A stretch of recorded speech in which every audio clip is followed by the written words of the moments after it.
Good morning, everybody. Welcome to the Meta Cafe. Grab your cup of coffee and sit back. We have a lot to talk about. I hope everybody had a wonderful 3-day weekend. And mine was so up and down, up and down, up and down. I can't even tell you. It's just been a crazy few days. That Uranus has been throwing me little curveballs, little things of, like wonder and awe and a whole host of craziness. I hope everybody else's days were calmer than mine. Although, I say that, but it really was a great sort of weekend. Good morning, Mimi. Good Tuesday morning. It is Tuesday. I kept thinking all day it was Monday. I told my husband this morning, you got to go take the trash out. And he goes, well, no. It's Tuesday. And I went, oh, yeah, we did that already. Good morning, Michelle. Getting ready for school over here. Yep, Cedar Woolley schools start this morning. Burlington, Mount Vernon start tomorrow. Those are the big cities right around where I live. And so Michelle's daughter, I think, is in the Cedar Woolley School District. So she must start this morning. Good luck to you today, Jocelyn. I hope you have an awesome school year. Let's see. Good morning, Debbie. A bit late. That's okay, Debbie. I was running late. Actually, I really wasn't running late so much as there was so much for me to do this morning, and I have so much to tell you. And there's no way I'm going to be able to get to it all today. So I finally just had to pull myself, all my reserves back into my body, had to get back here, center mass, and just realize that, there's in 15 minutes or 20 minutes in this morning, I wasn't going to have time to put together all of the stuff that I wanted to put together for you. So let me just give you a real quick, brief background of what all has transpired since we last met on Friday. So Saturday morning, 5:58 in the morning. What's that? Like 2 minutes to 6 a.m. West Coast time. I wake up, I have this brilliant aha wake up moment. And it was like I described to some of my people that have gate 64, where you get this download of information, but no freaking instruction manual that tells you what you do with it. And so I was truly excited, and I tried to go back to sleep. I said, for God's sake, it's Saturday morning. I don't need to be waking up. The one morning I don't have to get up early to go, on Saturday, go racing off to a football game or a lacrosse game or football, volleyball, whatever my grandkids are playing. And so I was trying to go back to sleep, but I couldn't. This idea was just too, pronounced in my mind. So I get up and I start, doing my sort of opening up exercise that I do to try to bring in this information. And literally I have pages now of information, right? Just surging through me. By 2:00 in the afternoon, I was pooped. I'm like, oh my gosh, I'm so tired now because I've just been running all of this energy. So that was Saturday. Sunday morning, we were leaving to go to my son's house in Friday Harbor. And that means we have to get up early. We have to get on a ferry and get over to the island. And of course, it's the Labor Day weekend. So, it's going to be crazy busy with tourists and people over there. So we got there on time. I also had my Gene Keys ambassador meeting that morning, or I think it was going to be at noon. Yeah, it was noon West Coast time, but 8 p.m. in England, where Richard Rudd is based out of. So I get up, we get there, I get my computer all set up, and now my computer won't work. It won't work.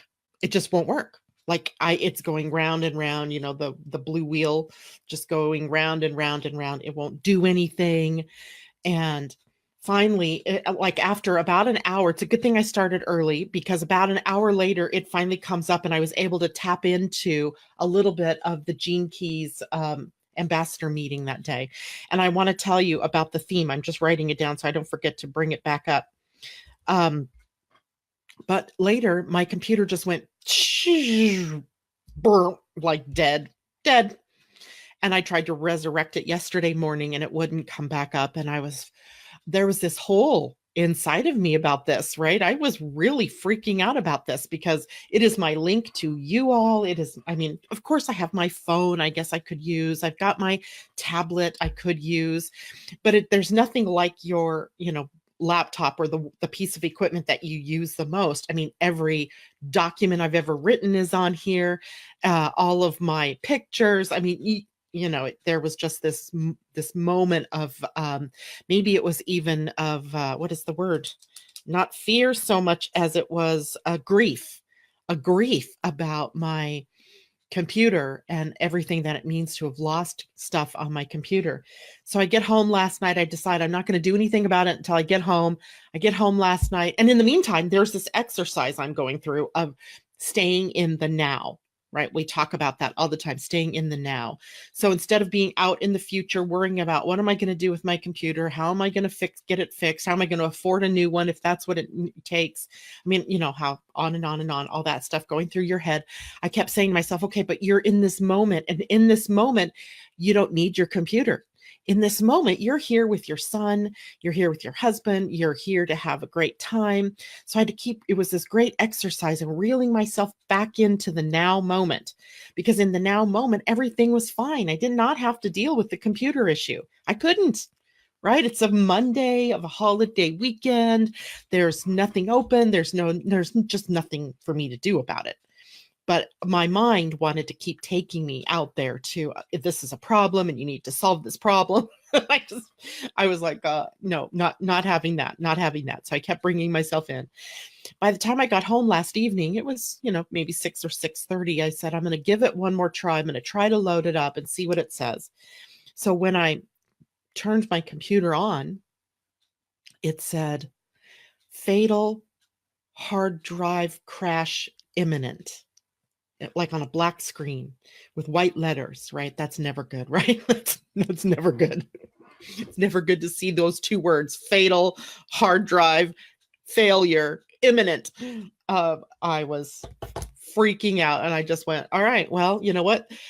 I can either sit here and brood about it all night, which is what that's an old habit, right? That's an emotional knee-jerk reaction that I have, brooding about a problem that I can't even take care of.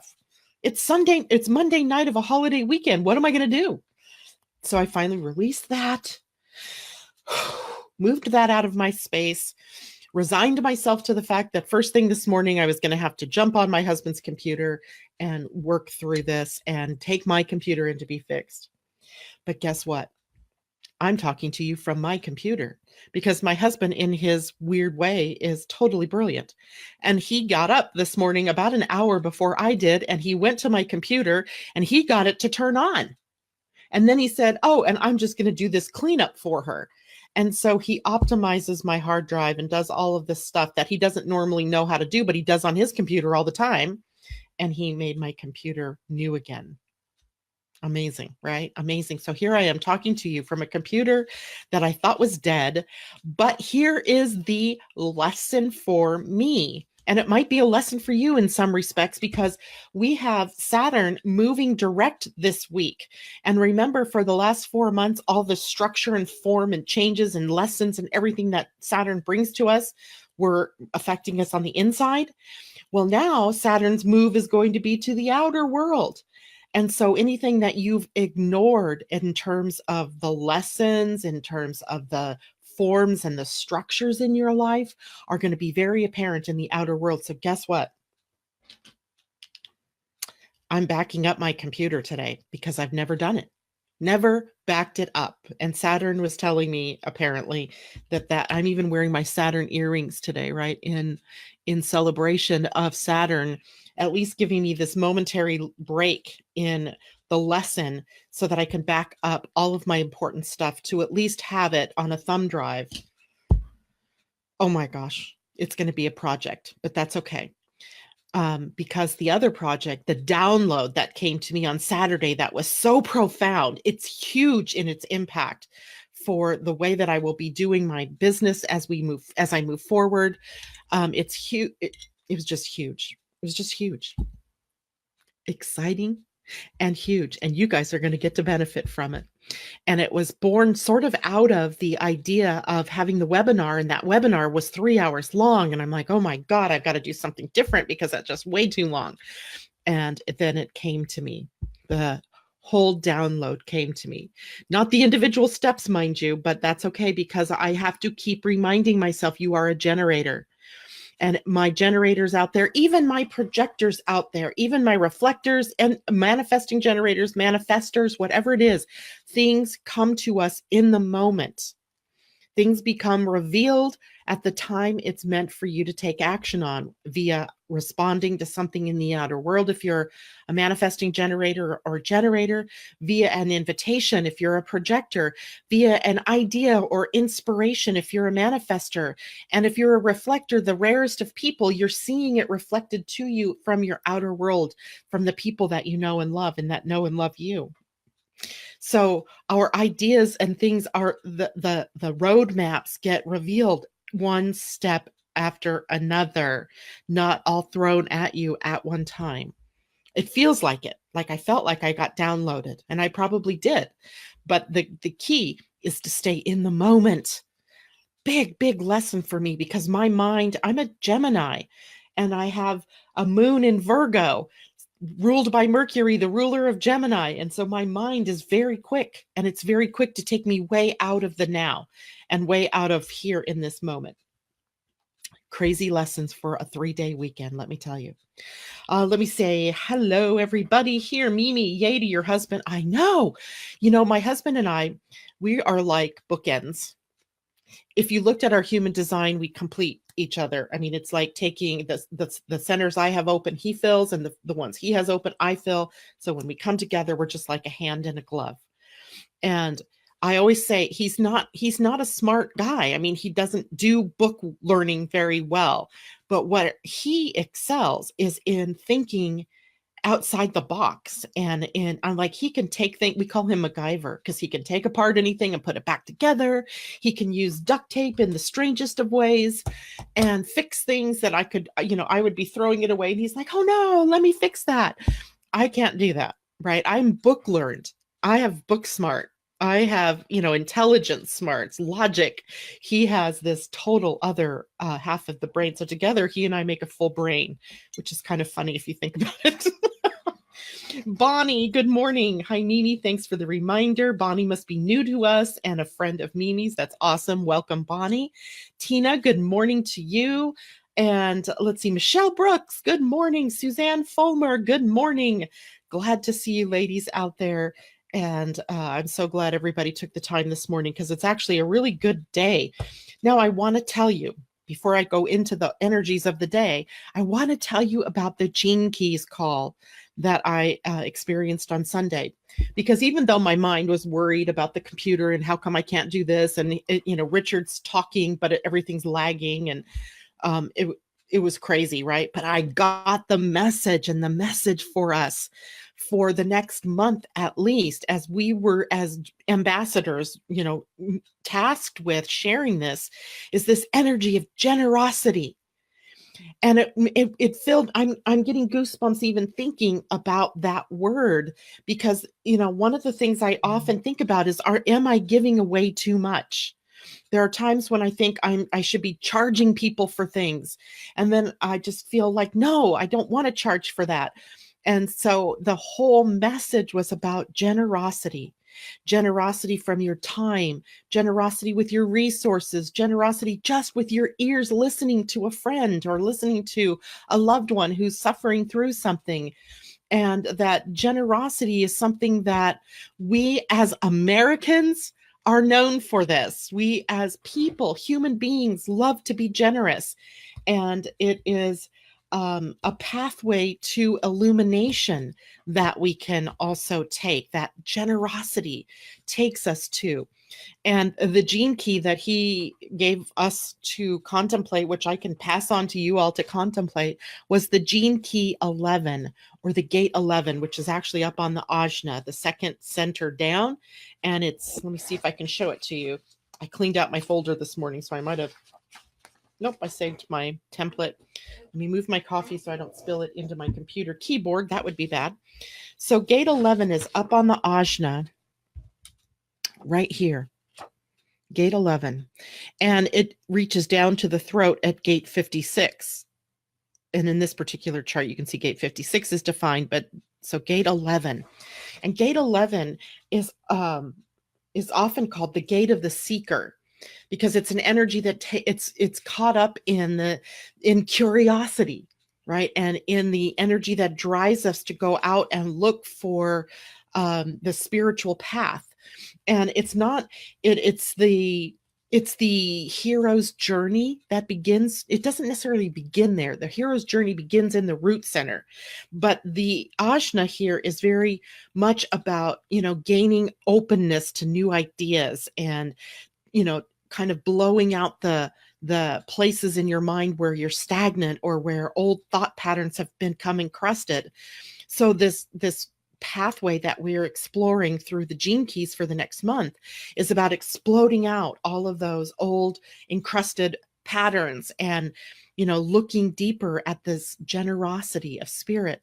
The 11th gene key's highest expression, I want to say, is, I don't want to say it unless it is. It is light. Light. That's the siddhi. The highest expression of it is light. The gift in there is idealism. And I think of myself as a fairly idealistic person. Like, I can easily tap into what it would look like on this planet if we didn't have political parties, if we didn't have borders, if we didn't have fear. I can so easily tap into that higher expression of a utopian society. I tap into it every day. I have that idealism. Of course, my earth sits at gate 11. The shadow is obscurity. And I grapple with that particular shadow, because isn't it funny how the people who usually have the most light and the most gifts to share are in obscurity?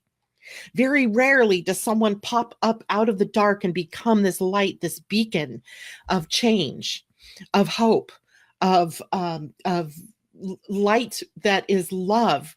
And so interesting that happens to be where generosity is caught up.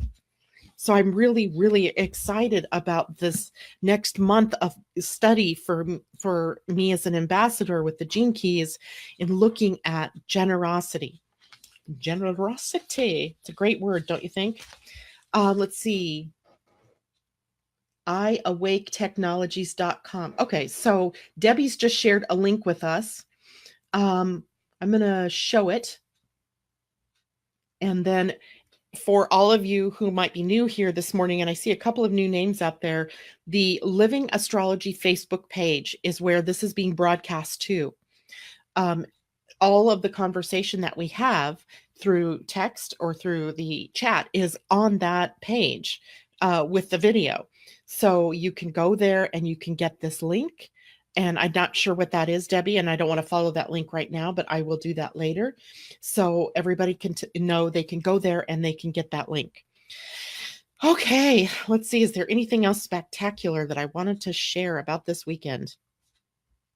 You can kind of see why it was weird, right? Up, down, constant is this interplay of high highs, low lows, sort of like feeling bipolar, only not really. So let's take a look at what's going on this week from the astrological view. Today, the moon is in Cancer, which is a very loving, nurturing, giving, generous sign when it comes to mothering energy. So we have mothering energy here. The interesting thing about Cancer is it's represented by the crab, hard shell, soft interior, right? That hard shell sometimes is the vulnerability that they experience in interaction with people through their emotional field. And so the hard shell protects them from that uber sensitiveness, whether it's from the environment, through other people, through just the collective interference on the planet. I used to have people, a couple of women, in fact, that used to say, I don't know what it is. I wake up in the morning and I might be in a good mood. And other times I wake up in the morning and I feel sad. And other times I wake up and I'm, angry.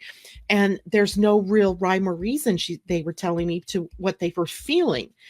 And one of the things it is about for Cancer is they're tapping into often the collective, and they're tapping into the energy that is the moon. Cancer is ruled by the moon. So literally we're in the next few days of moon driven energy. So it's bringing us, it's a call to the soul. It's a call to the internal. It's a call to look at our emotional selves. And it is definitely a very feminine energy that we'll experience with the moon for the next few days. In fact, let's see here. What was it? Through Thursday morning, we have the moon in Cancer. And then, of course, moon after being in Cancer moves on into Leo. And finally, through the end of the week, we end up with the moon in Virgo, which will be interesting. The weekend should be a very interesting weekend because not only will the moon end up in Virgo, but Mercury is also moving into Virgo tomorrow. And it sets off the grand trine, the grand Earth trine between the moon now, or Mercury, and Uranus and Saturn, right? Uranus in Taurus, Saturn in Capricorn, and Mercury in Virgo. So a lot of practical, useful energy being brought up to us. So all of those crazy ideas that you might have might be able to actually find their place and their expression out in the world. Woohoo! Maybe the next step will be revealed, right? That is also being happening right in the midst of Saturn changing directions on Wednesday, 6th. Oh, I'm looking at the my calendar is still in August. Got to rip the page off. I'm pretty certain that the 6th falls on Thursday, and it is the day that we will note that practical, organized, disciplined self really becoming more and more important and more empowered as the planet that we think of as the karmic teacher changes direction and begins to show us the outer world expression of those lessons that we've been learning on the internal for the last several months. And the grand trine, of course, just ensures that it's got this smooth move around your astrology chart. So wherever you have the earth signs in your chart, Capricorn, Virgo, and Taurus, those are the places where you can really focus your energy on grounding in organization, grounding in discipline, grounding in goals and following a plan. So if you need help with that, you can always email me and say, hey, I've got earth going. And if you've got it going on, let's say in the money house, then maybe it's a time to look at a budget. If you have it going on in the health house, maybe it's time to make an appointment for the doctor, et cetera, et cetera. If it's in your career house, maybe you got to look at what it is that you're doing in your career. So really gifted this week with energy that's both practical and down to earth. Down to earth. I love the down to earthness of it all. I was having a conversation with a lady via email, so it really wasn't with us, talking face to face, and that always makes it a little hard to understand. But I was trying to remind her, we often get into this spiritual work that we're doing, and it's important work we're doing. Don't get me wrong, spiritual work is important, but 70% of you are generators or manifesting generators, and your job, your job, your spiritual job was to descend into the body and be here on this planet. You are the interface between spirit and matter. So spending all of your time up here in spirit and trying to ascend and get away from your body or whatever it is that you all think that you're doing when you're in ascension is worth nothing if you can't ground it here in the physical. So we have to be feet firmly planted on the ground while we sort of energize that energy from the spirit to be coming in through the crown. Remember when we did the webinar last week, the energy comes in into the crown, comes down through the chakras or the energy centers, goes right straight into the earth, where the earth then takes it and moves it back up. And it's just this sort of feedback loop that constantly keeps this energy moving through. Inspiration, ideas coming in, being grounded down through the root and back, and this constant motion.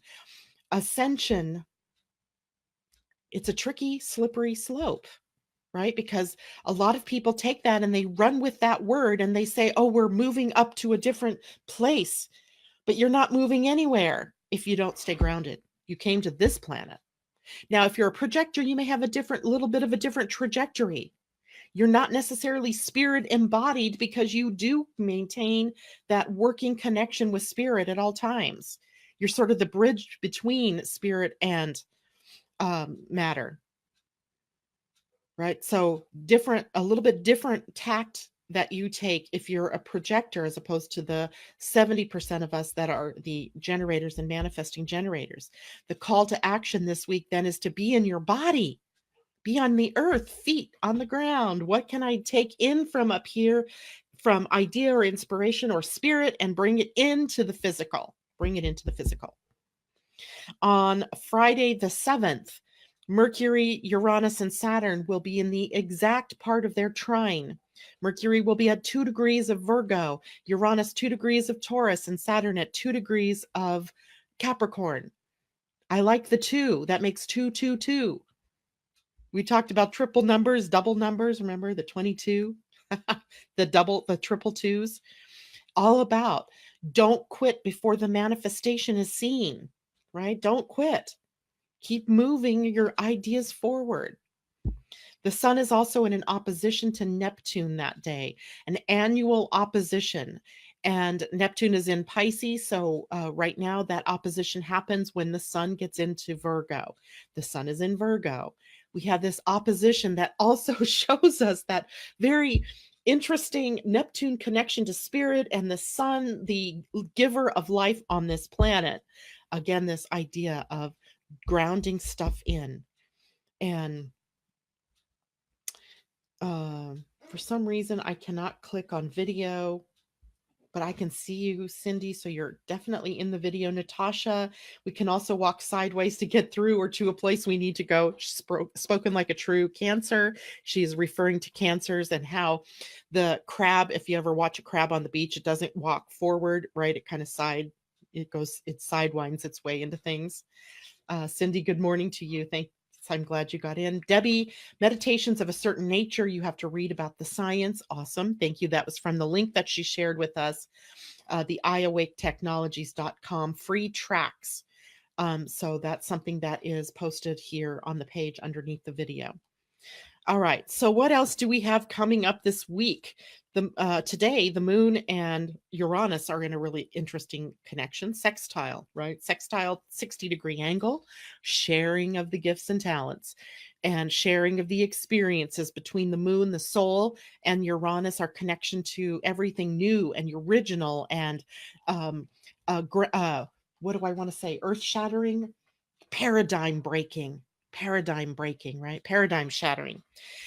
Also in an opposition to Saturn. So we still maintain that connection to the earth, even though we're out here in the idealistic side of things, idealism and creativity and imagination, bringing it here into the planet.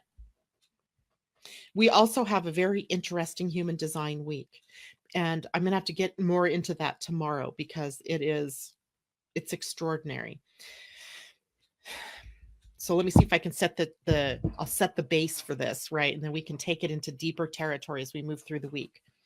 There are 4 gene keys that are hugely impactful and important, and that 4 gates in your human design, hugely impactful and important. And they begin gate 1 and 2. They're the opening chapters in our story of evolution. And gate 63 and 64 at the other end are the bookends. They're the end of that evolution. Or shall I say the end of that level of evolution? Because we've talked about it before, evolution as a spiral, right? So we come to the end of the spiral, the level of the spiral we're at, and then we ascend again through gate 1 and 2. We begin the next level of that story, of that learning, of that experience. And as we keep moving through this, right, we come to the end of the gene keys, 63 and 64, the story ends and then opens up to another new beginning. So it's this constant sort of spiral of consciousness, of evolution that we move through.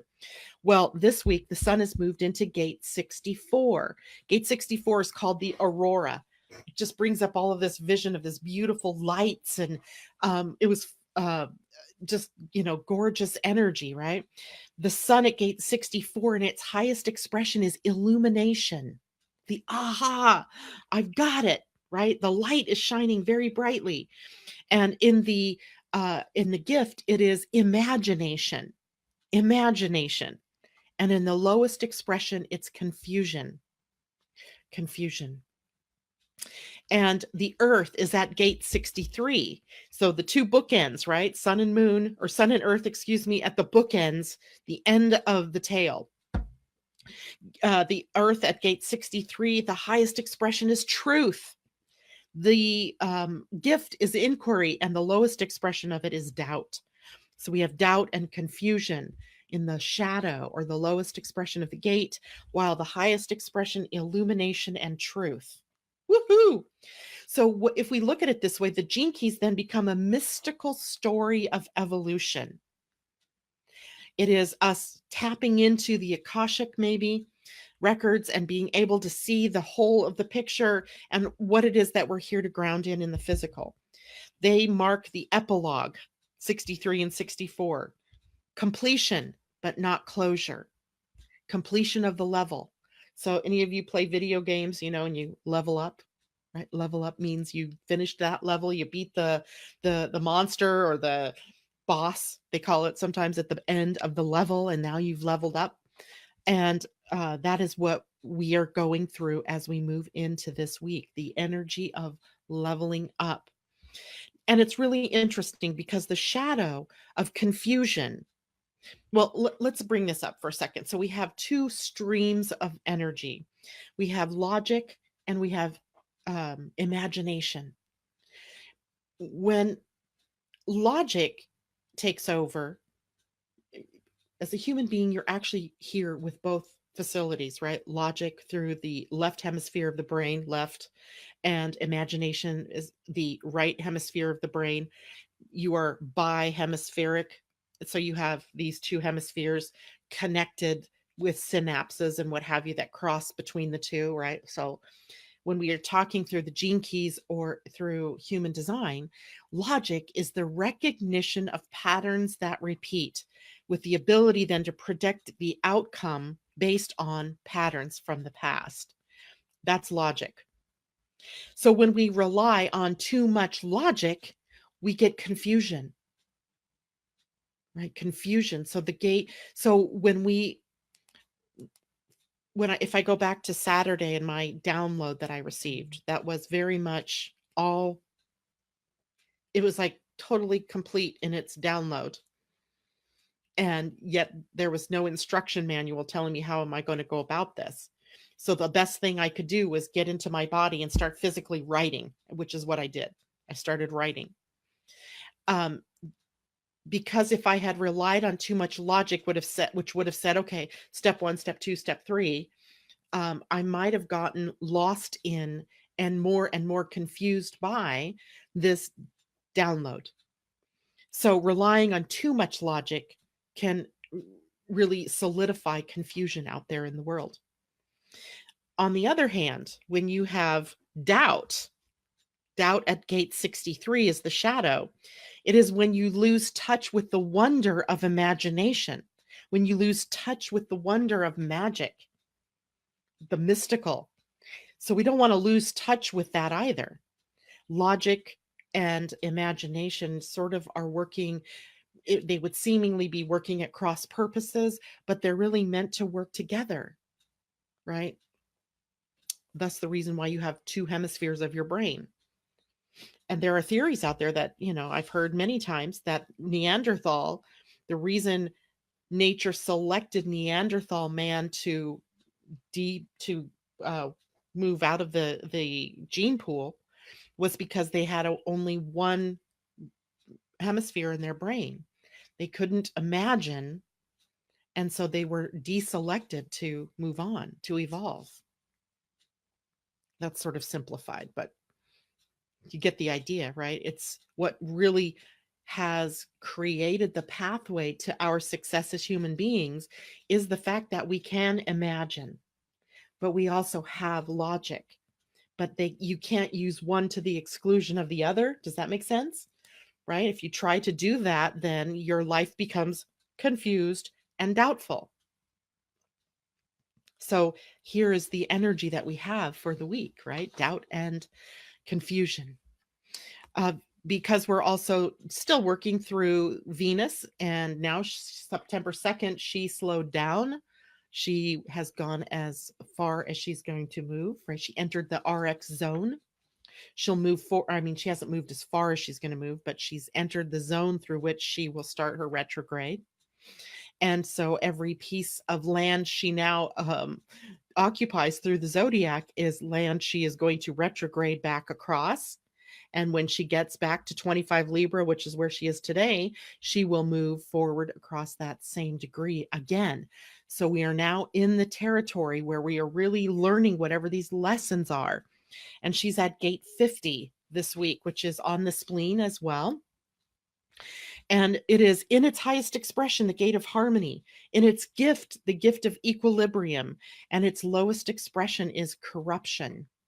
And you guys might think of, because I originally thought this too, that corruption was some kind of moralistic thing, right? If we look at the world and we see corrupt politicians, or we see corrupt industries, or, that kind of corruption, but it's not quite about that.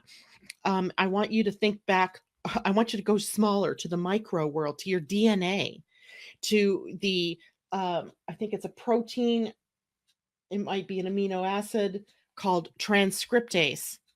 And transcriptase is what is responsible for taking the information from your chromosomes, from your DNA, and moving it over to the new cell, to the new strand of DNA when your cells divide. So there's this chemical that is actually responsible for making sure that the gene is copied correctly and sent to the new gene in an exact replication. And it is when there's something wrong with the transcriptase that your program, your genes, your genetic information gets corrupted.